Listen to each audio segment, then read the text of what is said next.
Bienvenue à TRF Chronique, épisode 84. Imaginez la scène. C'est un dimanche soir, une famille rentre tranquillement d'un week-end. Un trajet tout à fait banal, comme des milliers d'autres. Et puis, soudain, tout bascule. C'est l'histoire de ce drame sur la départementale 3, une histoire qui nous rappelle à quel point tout peut tenir à un fil sur la route. Et c'est la question qui nous hante tous face à ce genre de drame, n'est-ce pas ? Comment est-ce possible ? Comment un voyage, qui devait se terminer par un retour à la maison, des retrouvailles, peut s'achever de manière aussi brutale, aussi finale ?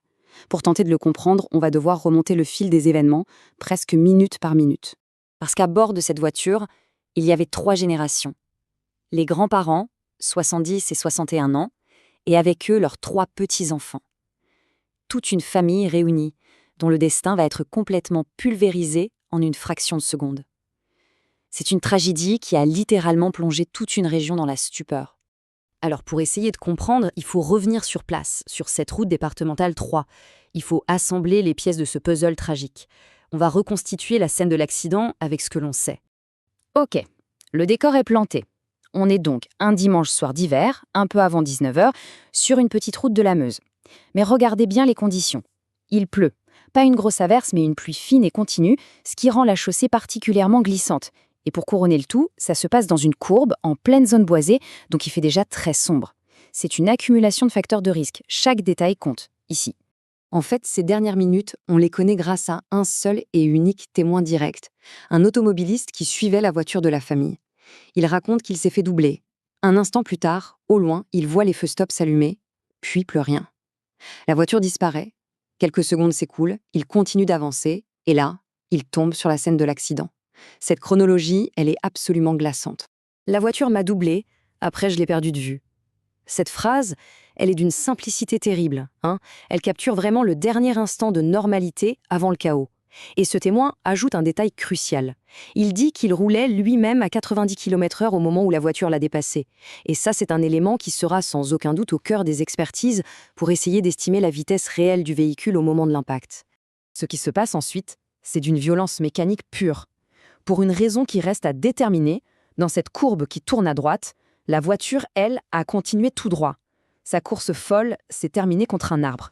Et le choc a été si brutal, si violent, que 2 des 5 occupants ont été éjectés de l'habitacle. C'est un détail terrible qui nous dit tout de l'énergie monstrueuse de l'impact. Bon, les faits sont là, ils sont tragiques, ils sont clairs. Mais ils ne répondent pas à la question essentielle. Pourquoi ? Pourquoi cette voiture a-t-elle soudainement quitté la route ? C'est là que le vrai travail d'enquête commence. Et très vite, 2 pistes principales se dessinent, 2 hypothèses qui s'affrontent un peu. La première, c'est celle de la perte de contrôle classique, on va dire. Un accident dû aux conditions météo difficiles, la route glissante, un moment d'inattention. La seconde, qui est beaucoup plus grave en termes de responsabilité, c'est celle du dépassement dangereux. Ça sous-entend une vitesse excessive, une prise de risque qui aurait mal tourné. Et au-delà de ces 2 grandes hypothèses, il reste énormément de zones d'ombre. La vitesse exacte, par exemple, elle reste à calculer précisément. L'influence de l'appui, de l'état de la route doit être expertisée, et même des informations aussi basiques que l'âge de l'un des enfants décédés, eh bien ça varie selon les sources, passant de 9 à 6 ans. Ça montre bien à quel point tout est confus dans les premières heures d'une telle tragédie. Alors, simple et tragique accident lié aux conditions ou véritable prise de risque qui a conduit au drame, c'est toute la question qui pèse sur cette enquête. Et là, seules les expertises techniques, l'analyse de la voiture, des traces sur la chaussée, pourront apporter une réponse définitive. Face à l'horreur de la scène découverte par le premier témoin, c'est une immense chaîne de secours et d'enquête qui s'est mise en place. Et ce, de manière quasi instantanée. On va voir comment tout ça s'est organisé sur le terrain. Tout commence par un geste simple mais vital. Le témoin appuie sur le bouton SOS de sa voiture parce que, là-bas, il n'y a pas de réseau mobile. C'est ce qui déclenche tout. Très vite, une vingtaine de pompiers de plusieurs casernes arrivent, avec 2 équipes du SMUR. Pendant qu'ils prennent en charge les 2 seuls survivants, des enfants de 10 et 15 ans, les plus hautes autorités locales, le préfet, le procureur, se rendent sur place. C'est un signe qui ne trompe pas sur l'extrême gravité de la situation. Dès leur arrivée, les gendarmes ont gelé la scène. C'est le début de ce qu'on appelle une enquête judiciaire. Le but, c'est de tout passer au peigne fin, de relever chaque indice, chaque trace de freinage, chaque débris, pour construire un récit factuel, objectif et comprendre ce qui s'est passé. C'est crucial pour la justice, bien sûr, mais aussi et surtout pour que les familles puissent un jour avoir des réponses. Et c'est là que cette histoire, aussi personnelle et terrible soit-elle, prend une toute autre dimension. Parce que ce drame, malheureusement, n'est pas un cas isolé. Il vient s'ajouter à des chiffres nationaux qui nous rappellent que la route, en France, reste extrêmement dangereuse. Et la tendance, on va le voir, n'est vraiment pas bonne. Regardez ce chiffre, 3260. C'est le nombre de personnes qui ont perdu la vie sur les routes de France en 2025. C'est un chiffre qui paraît froid, abstrait, mais il faut bien se rendre compte que derrière chaque unité, il y a une histoire, une famille brisée, comme celle de cet accident.